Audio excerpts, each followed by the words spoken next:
History's strange, it's alien, and it won't give us what we would like to have. Renewal by Anderson bringing you hour 3 of a Tuesday morning, and that means it's time for Dave Bowman. And Dave does history in this hour. Headline at BillMick.com, Trump Vision, and on that post you will find a link to all of Dave Bowman's work, and it'll take you to DaveBowmanShow.com, and you can link to everything he does from that page. So links for you there if you want to catch up with Dave and see what's going on. Dave, we spent a lot of time talking about the crafting of the Declaration of Independence. Now we're going to take a look at it, at its structure and what it's doing and how it's done it. And I don't know. I don't know if you can characterize this as anything other than brilliant in how it was put together.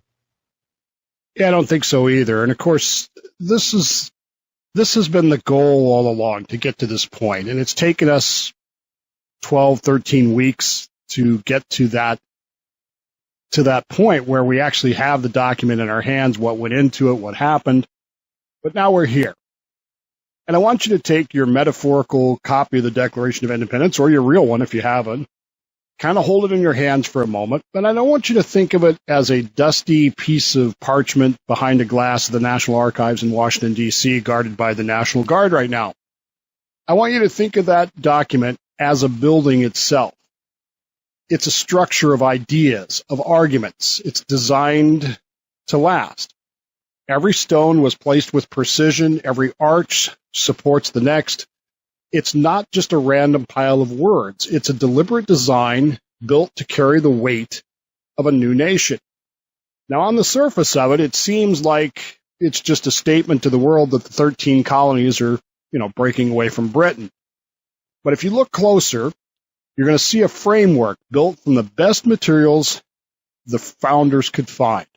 Stone from Greece and Rome, shaped by civic virtue and the art of persuasion. Fresh timber from the Enlightenment philosophies, cut from the idea of natural rights and consent of the government. Solid floors from the British Constitution, grounded in the Magna Carta and the Bill of Rights. And we've got reinforcing steel girders from colonial experience, forged in the belief that liberty is fragile and power always needs to be checked. Jefferson and his colleagues did not simply borrow these elements, they fit them together in a way that no one had ever done before. The preamble serves as a grand entrance, welcoming all with universal principles. The statement of purpose explains the break. The long gallery of grievances supports the argument with evidence, and the conclusion will seal the structure with the Pledge of Independence and mutual honor. Nothing in this document is accidental. Language, sequence, logic, emotion all work together like keystone and arch. And the result is a structure that can withstand war, change, and centuries of debate. Today we start our walk through this building together, and we'll see why the Declaration of Independence remains the blueprint of liberty. And we pick it up in 1 minute on 92.7 FM WMMB. So, Dave, let's start breaking this building down because it was so well crafted and with purpose and intent, as you have mentioned. It's a wonder to behold. We have to start a long time ago.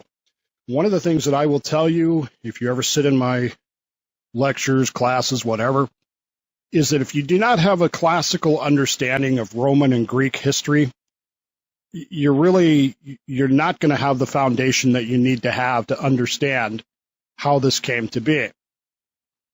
The stories that today historians will try to tell you are mythology, the Roman myth, whatever, the founders didn't see it that way. They saw this as Roman history. They understood Roman civic virtue. They understood the Republic of Rome in ways that we don't even think about. I mean, it's the ongoing meme about how many times a day does the average American man think about the Roman Empire?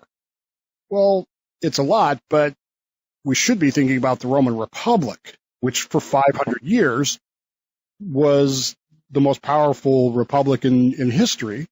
Was it perfect? No. No republic ever is. But it is the model. It's full of civic virtue. It's full of Cicero's oratory, which is an interesting subject for this week. It's full of Republican ideals as models. And so we have to understand those things. So over the next few weeks, we'll be delving into some Roman history. It's full of Enlightenment thought, John Locke's natural rights, his social contract, his ideas about the consent of the governed. Now, while these were common ideas and understand, it was almost required reading for members of Congress and members of the leadership of the United States, not everybody understood those ideals from Locke. They understood them innately, and it was a very American ideology that Locke had managed to stumble on. There's a British constitutional tradition. We've talked about this before, the ancient rights of Englishmen. This is something that we've talked about at great extent with the taxes and the likes of that. This idea that since the time of the Magna Carta in 1215, which basically said that the king was bound by laws. This is one of the problems that King George had with the idea of the patriot king. He is bound by the law. He cannot violate those things. And so the colonials asking him to do that is going to be a problematic. He's not going to be able to do that. Well, that goes back to the Magna Carta in 1215, which bound the king to the law. There's an English Bill of Rights that comes along in 1689. It strengthens Parliament. It makes Parliament supreme. Much as later on, in 1787, we will write a document that will make Congress supreme, as opposed to the president.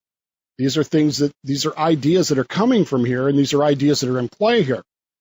These charters that the colonies had all promised them the rights of Englishmen, even on this side of the Atlantic.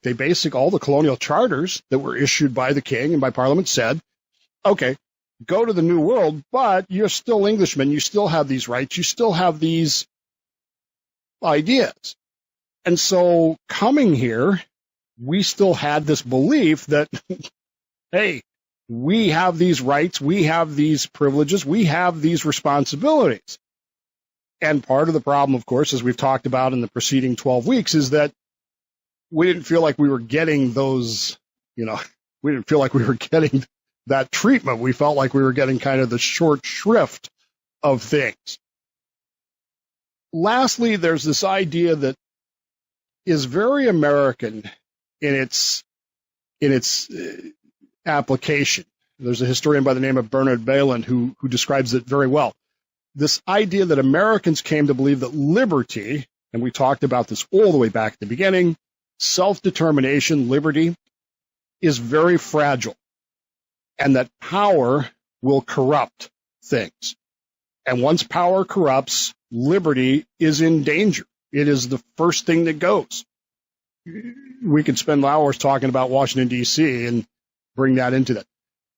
When the colonials read writers like Trenchard and Gordon, who warned that government power is always trying to expand and must be continually checked, we saw each new tax, each override of colonial assemblies. It wasn't just bad policy, it was another brick in the wall of tyranny. And that's why the Declaration of Independence doesn't just list complaints. It paints them as part of a deliberate plan to establish an absolute despotism over this land, over these colonies. And once you understand that, once you see that position, once you understand what we're driving at, you can only come to one conclusion, which is that we have to break free. I want to break free. And we have to do that before it's too late, because the longer we wait, the more this absolute despotism that's established over us, well, as they will say, the idea becomes that as long as evil is sufferable, we'll suffer it. And as you become more and more used to it, you're going to put up with it. So when Jefferson puts his pen to paper, he's not just starting from scratch. As I said, he's pulling stone from Rome, he's pulling from the Enlightenment, he's pulling from the British Constitution, and he's pulling from our experience as colonies. And he's setting them together into a foundation that is going to hold up a new nation. And that foundation is going to last us, well, so far, 250 years. Question is, how much longer can it last? And once we understand what's in it, hopefully we'll see that, like Rome, those virtues can last forever. We certainly hope that's the case, and I appreciate the opportunity to explore it. Glad you're along with us for this Tuesday edition of Bill Mick Live. You can follow us on Instagram at WMMB Radio. It's a take on history you won't find anywhere else. Dave Does History on Bill Mick Live. Okay, well, you might find him on the link that I gave you at our show page today, Trump Vision. On that page, you got a link to Dave Bowman and everything he does, and he's with us every Tuesday bringing us Dave Does History. And Dave, getting ready to break down this amazing document. Where are we going next? Sorry, you're going to hear my pod is dying, so for the next 10 or 15 seconds, that's going to go off. Listen, if the influences what we just talked about in the last segment are the foundation, then the structure of the Declaration is its framework. And Jefferson, he doesn't just spill words out onto a page. This isn't just, a press conference from a politician in Washington. It's built like a legal brief, like a speech that's meant to be heard, like a piece of architecture meant to stand for centuries. It's going to come to us in essentially 4 parts. And unfortunately, William, we're not going to have time to go into all 27 of the grievances today. We will, but it's going to take us some time to kind of get ourselves to that point before we start going through them. Part 1 is the preamble. This is a soaring front entrance to the document. You know it. In Congress, July 4th, 1776, the unanimous declaration. It declares here that all men are created equal and that they have unalienable rights that are given to them not by government, but by their creator. These are ideas that, again, they're not new ideas, but to be stated like this is unheard of. It says that then the governments are instituted to protect those rights, and that when those governments fail, the people have a right and even a duty to alter or abolish them. And then this is where Jefferson will channel some Enlightenment philosophy and take it a little bit further. The Greeks and the Romans never would have recognized the idea of equality as Jefferson had put it. That was something newly being stated. I mean, it was something that we understood, but the Romans and Greeks would have never seen it that way. And that's one of the things about the Declaration of Independence I think is important to keep in mind. It's an ideal. It is a stretch goal. It is something we're reaching for. We knew we weren't there then, and we know in some ways we're not there now. But we continue to, as the next document would say, continue to make a more perfect union. It takes time. The second part is the statement of purpose. This is the explanation for why the document even exists. Jefferson writes that out of respect for the opinions of mankind, the colonists will now state their reasons for separating. Yeah, we're going to tell you why we're doing it. It's diplomacy on paper. It's a signal that the new nation is not just rebelling. We're not just, trying to, we don't like this and so we're leaving. We are making a reasoned, thoughtful case to the entirety of the world. Again, something that hasn't necessarily happened before, and really ever again, although there have been some attempts to. But nothing like this point, up to this point, has ever happened. And that's what makes this document in many ways so unique. So, Dave, it's being crafted very intentionally. And is that for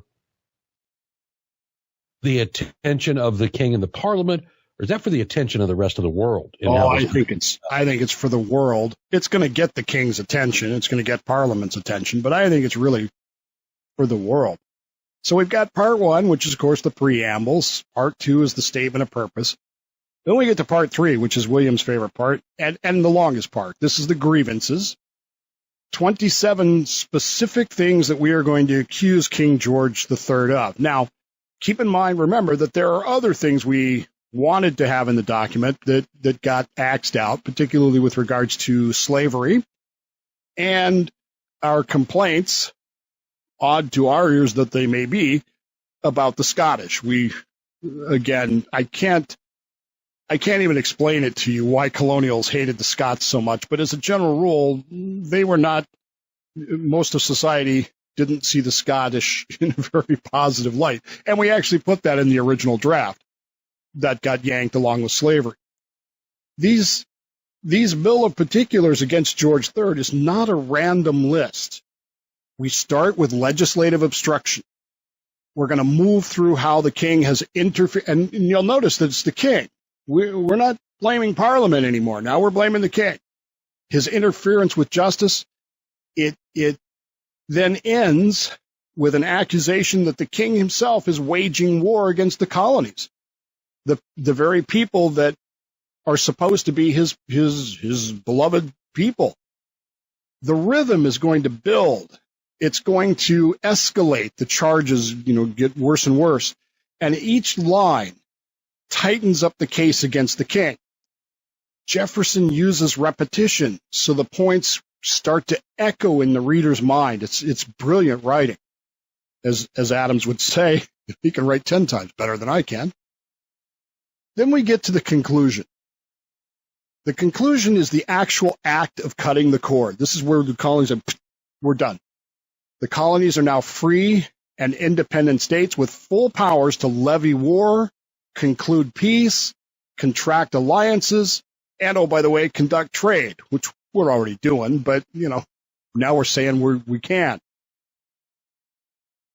It is a declaration of sovereignty and, I think in many ways, importantly, a pledge that we will defend it. The 56 men who will sign this will commit their lives, their fortune, their sacred honor to that cause. And that invokes an echo of an ancient oath of loyalty to the republic that the Romans instituted back in 509 BCE, when they took what was then known as the Oath of Brutus to defend the republic against any man who tried to set himself up as king. They had a requirement. They were required to kill that man. You don't tolerate a king. And most of Roman Republican history is that tension of that oath to maintain that. Through it all, Jefferson will balance logic, moral authority, emotional appeal, and he'll move from principle to action in a way that feels invisible by the time you reach that last sentence. You don't even notice it. It's classical rhetoric adapted for the modern audience, and it's built to persuade your heart and your head. It's more than just words on a paper. It's a design. And with the grand entrance of the preamble, it moves through the supporting hall of the purposes and grievances, and it ends in that strong final chamber of independence. And like any great design, there's stories behind that creation. We continue and pick those up as we get the opportunity. In our next segment, we will invite you in, 321-768-1240, or with the Talkback feature on the iHeartRadio app, as we continue looking at the structure of the Declaration of Independence. Call Bill now, 321-768-1240. Renewal by Anderson, bringing you this hour. Dave Does History on Bill Mick Live. Our Liberty 250 series continues as we are taking a look at the structure of the Declaration of Independence. Dave, where are we going now? So a good building has to survive storms. It has to do more than just look impressive. It has to last. It has to stand up. The Declaration of Independence was not just built for July of 1776. The structure that Jefferson came up with was designed to endure storms, both political and cultural, and for generations to come. The genius of the Declaration is in how it fits together, how those four parts work together. The principles in the preamble justify the grievances. The grievances justify independence. It mirrors legal reasoning. It makes the claim. It offers the evidence. It renders the judgment, and it states the remedy. This approach will appeal to reason, morality, and emotion all at once. And it's why it has remained so persuasive for so long. Its legacy is influence on documents far beyond America. In a few years hence, the French Declaration of the Rights of Man and of the Citizen, the abolitionist manifestos of the 1830s through the 1860s, the women's rights conventions later on, and even into the civil rights movement of the 1950s and 60s, they all borrow from the form and cadence of the Declaration of Independence, as well as its promise and its intent. The careful arrangement of ideas, arguments, will become a model for movements that seek to claim their own liberty. And in fact, in 1945, Ho Chi Minh will virtually copy the American Declaration of Independence when he issues the Declaration of Independence from Japan of Vietnam. You have to wonder, what if we'd have paid more attention to that then, instead of just kind of blowing it off? This is where America's unwritten constitution will begin to grow. This idea that we have these certain understandings of things. The Declaration will plant principles that are not spelled out in law, but they live in our national conscience. Ideas like equality and right to pursue happiness have been debated. They've been expanded, redefined, but they continue to act as the standard by which we measure ourselves in each generation. We know that we're not always going to reach those benchmarks, but we have this guide, we have this ideal that we continue to strive for, that we continue to move towards. And that's what Jefferson has given us with this incredible structure, this incredibly written document. Now, it's important to remember that there are structural contradictions here. Slavery is going to persist. We all know that. We all understand that. We also understand the strange dichotomy of a Virginia writing that all men are created equal while owning slavery. But again, we're talking about ideals here. And I think, based on what he said at the time and what was discussed with him and Franklin and Adams, I don't necessarily think that Jefferson liked slavery. He understood its moral problems, but he didn't have a solution to it, and neither did anyone else. And in fact, the American solution to it would probably be the only one that actually ended slavery completely, cleanly, and ultimately. Even the British, who would outlaw slavery in 1833, wouldn't really outlaw it until 1937. The women, of course, are excluded from political life. Now, we see that as a contradiction, but understand that culture was much different in 1776, and that women, while not necessarily being politically involved, were politically involved. I love the line in the movie, My Big Fat Greek Wedding, about, the man is the head of the house, but the woman, she's the neck. And I think we see very clearly from the relationships of Dolly Madison and Abigail Adams that women were very involved with this stuff and very influential. Indigenous peoples, of course, were created as obstacles to expansion. For me personally, this is a huge issue. I have issues with that. But again, these are ideals. And the gaps between the ideals and reality, those have been the fault lines where later generations have had to push for change. But we can push for that change because we have this architecture in the Declaration that allows those challenges to be made within the framework that it will establish.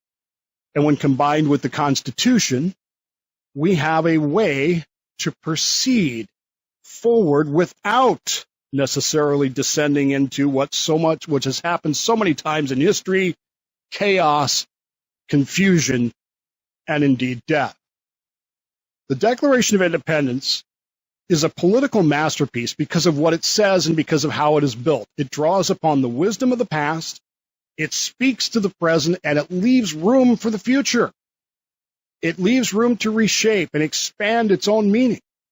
Its walls have been tested, its root has held, and its foundation is still strong enough to inspire those today who believe in liberty.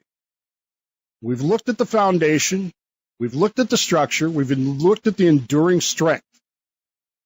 Over the next few weeks, months, year, we're going to open up the door and we're going to really delve into what it says, what it means, the actual verbiage, why it says that way, where the ideas came from, as we explore what we're going to call this blueprint of liberty and what it means today. We'll continue to our conclusion in just 60 seconds here on WMMB. 321-768-1240 if you've got thoughts on today's Dave Does History. Dave, I think the key thing that you've hit on here is that this is about ideals and not perfection. We had not attained this, and many would argue we have not attained it today. That doesn't mean you don't hold the ideals up there and strive to reach them, and I think that's the hope that's written in this document. I think that's one of the things that frustrates me most about modern life in America is that we take the approach of, well, the Union isn't perfect, and we don't necessarily act like all men are created equal, so therefore all of this stuff is invalid, as opposed to seeing it as a goal to work towards within the frameworks that we have.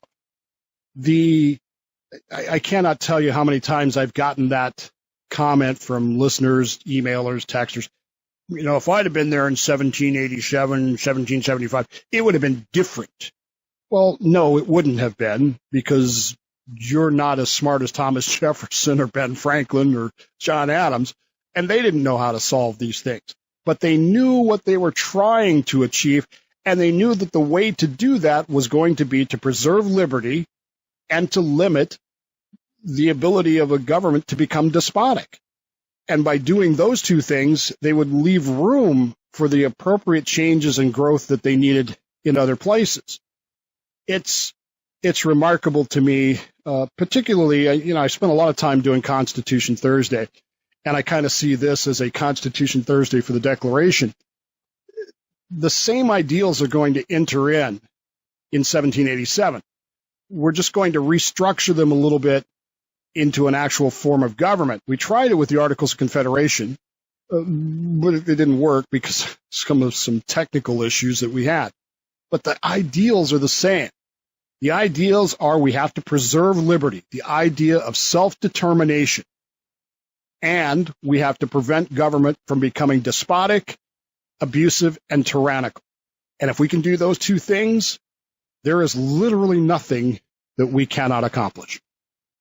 As you evaluate this and take a look, what do you feel that Jefferson drew on primarily as he wrote this? Or was it an equal balance from classical Enlightenment things or the British Constitution?